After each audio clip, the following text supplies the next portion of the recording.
الست كل اللي طالباه انكم تسيبوها في حالها. انا دلوقتي بتجيلي معاكسات من ستات، انا مش متخيله اللي انا بقوله اصلا، مش متخيلاه. بس انا هقول رساله لوجه الله، يمكن يتعظوا. الوقفه قدام النار عشان نطلع الشغل ده تستاهل ده؟ ولا تستاهل كلمه شكرا وتقدير وربنا يعينكم، ربنا معاكم؟ مش للدرجه دي، مفيش انسانيه يعني. طيب انا بعد كده هسجل المكالمات، تمام؟ بعد كده عشان احنا وصلنا طبعا لليفل عالي خالص، احنا تعدينا كل الحدود. اول معاكسات عاديه وكنا بنقول ماشي. وانا على فكره ما بحبش السوشيال ميديا وما بحبش التيك توك وما بحبش اظهر على اي حاجه، انا بحب اشتغل في صمت. بس انا الظروف اجبرتني ان كل حاجه بتمشي بالتليفون، فمجبره ان انا اصور شغلي واوري الناس انا بعمل ايه عشان يشتروا مني وافتح بيتي واصرف على ولادي واقدر اكمل. مش محتاجه حد يزعلني او ازعل. انا مش بزعل علشان انا على فكره بحطك على الرفض او بحطك على الرفض وبنسى، بشغل نفسي في حياتي اليوميه وبشتغل. انا زعلانه على عدم ضميركم وزعلانه منكم من حاجات كتير. بس انا هسجل المكالمات، تمام؟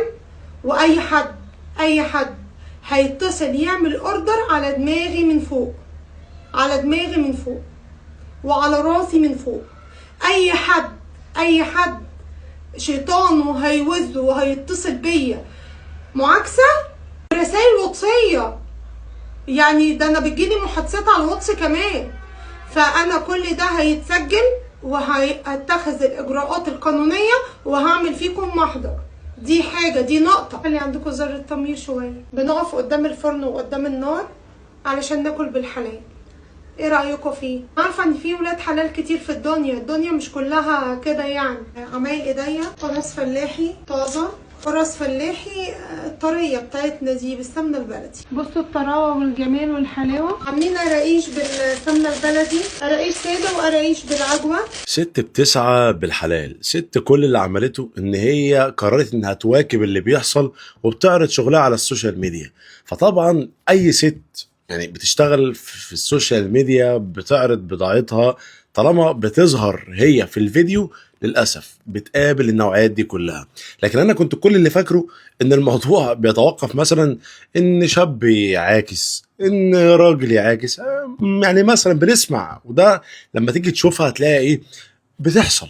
لكن إن ست تدخل تعاكس ست، إحنا كده وصلنا بقى لأنهي حتة؟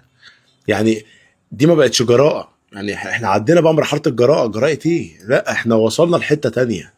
فانا اتمنى ان الست دي نفسها تاخد كل اجراءاتها، لان الست او الراجل اللي بيعملوا كده فهم للاسف مش هيتوقفوا عند الست دي، لا هم خلاص بقى دي رفضت، نقلب بقى ونروح للي بعده، نشوف الست التانية اللي بتسعى وبتاكل عيش. يعني حتى لو بتعمل حاجه غلط، فلما تلاقي ست بتاكل عيش المفروض ان انت تعقل شويه. يعني اتمنى ان الناس تعقل شويه عن كده.